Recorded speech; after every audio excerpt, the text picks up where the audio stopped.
Let Section 8. Solo go ahead and But respond because she was speaking to her. Let her respond, and Oh, then you my can go. fault. My fault. Go ahead, Solo. But I'm just saying, like, these programs real fast. You got all of these Section 8 programs, right? Mhm. My friend had Section 8. Whenever it's time for her inspection, she create an argument with the boyfriend to kick him out the house because he can't even be there.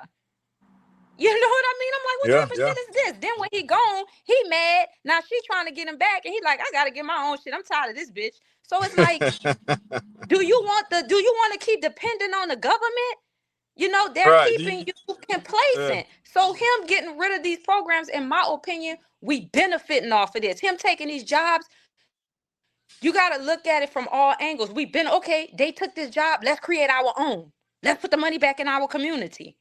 You know what I mean? I don't want Section 8. I don't want the government telling me who and who I can't have in my house. Because you can't have a man. I don't want food stamps. You only limited to what you can get. Who want to live like that? Who Right, want to live right. with the government subsidizing you? Yeah. I know I don't. Right. Shouldn't have to. You Right know, on.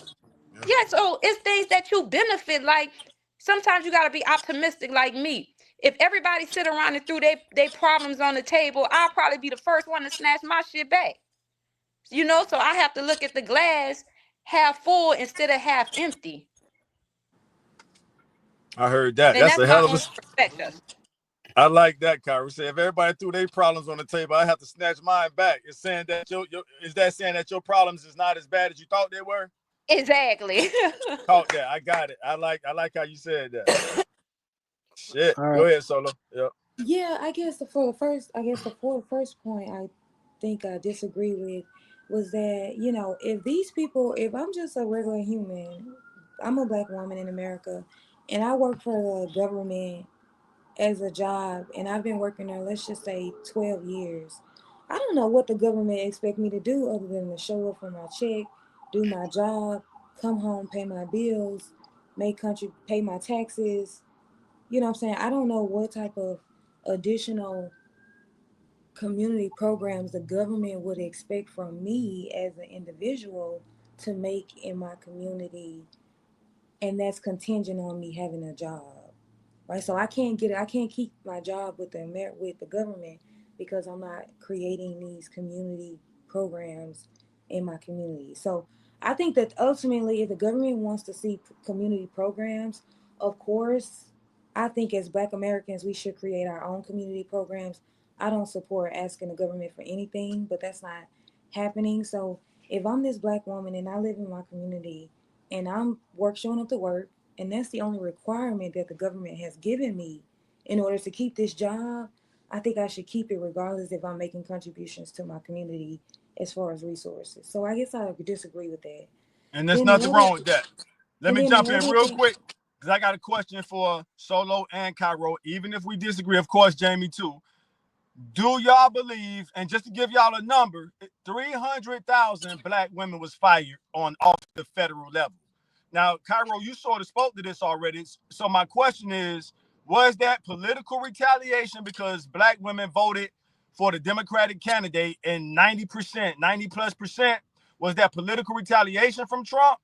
Or was that sort of what the point I think Cairo made, that they just been squatting on the job? Because Solo, that was a good rebuttal as well. Both of y'all made great points, and that's where this question is coming from. That's a good point, Cairo. I'm not going to lie. Hey, y'all say go to school, go to college, get a job. We get a federal job. We're on here doing our job. Now, if we're not doing our job, I get what you're saying, Cairo. Get rid of them. Cut the fat, so to speak. If they are just doing their job, like, hey, I'm raising my family off this, was that political retaliation by Trump because black women voted against him? Or was it really just a necessary budget cut? I think It that can Black be women. both. It can be both. It can be both. Carry on. It can be both. Yeah. It can be both. Yeah. Solo made a statement. She said it doesn't depend on, who's the president. It doesn't depend if it's the Democratic or the Republican Party. They both kind of have the same agenda. You know what I mean? That's big facts. But I think that, like, when we have these platforms or when we have these opportunities, a lot of us, we don't use them correctly. And when they get snatching away from us, then we quick to blame the European. But it was like, you held this platform, you had this opportunity for 12 years. What did you do with it? because I'm not trying to stay on no job. I wasn't cultivated like that to stay on no job for no goddamn 10, 12 years and just keep working in slavery. I was taught, hey, get all on right, there. You're for real. have Get, mercy, Cairo. Have mercy. yeah, Cairo, the reason, get this. Cairo, the reason I'm saying have mercy because our parents, our grandparents' generation, that's what they was told. Hey, go to college, graduate. If you don't go to college, get a trade, get a career job. It's called a career. Pay your bills, take care of your family, and fly off into the sunset. So when you say, and I agree with what you said. I was cultivated like that as well. Hey, I'm not really trying to work for them people like that. You know what I mean? Exactly. So I feel that 100%. But to generations before us that almost didn't have many options. I just don't want them to be, feel like they settled. They didn't really settle. That's all that was the government offered them. If we go back 40 years, the Jim Crow era, well, not that's more than 40, but y'all get what I'm saying. So I think Solo had a response, and I'll get out the way. I guess I want to clarify exactly like what's being said. So again, we're gonna go back to my example. I'm a black woman. I work for the federal government. I've been working there for 12 years. I guess I want to clarify, what exactly do you guys expect them to do in order to maintain their jobs, other than them doing their job at the federal government? You're saying that you've been working here for 12 years and you haven't done anything. So I guess I want to clarify, what exactly are you guys saying that they should have created a business on the side that would allow them to move from a W-2 employer until a business owner? Or are you saying that they're not doing their job at the federal government and that's why Trump let them go? I'm saying my perspective is mindset. We all have a job to do. Everybody recognize the oppression in the United States of America. Some people have become desensitized and so complacent enough that they turn the other cheek.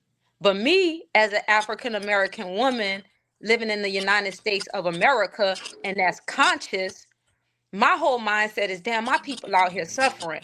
I have to do something. I have to educate myself. I have to stack this money. I have to invest to open opportunities for my people so they don't have to be out here in the street robbing, killing, and murdering each other.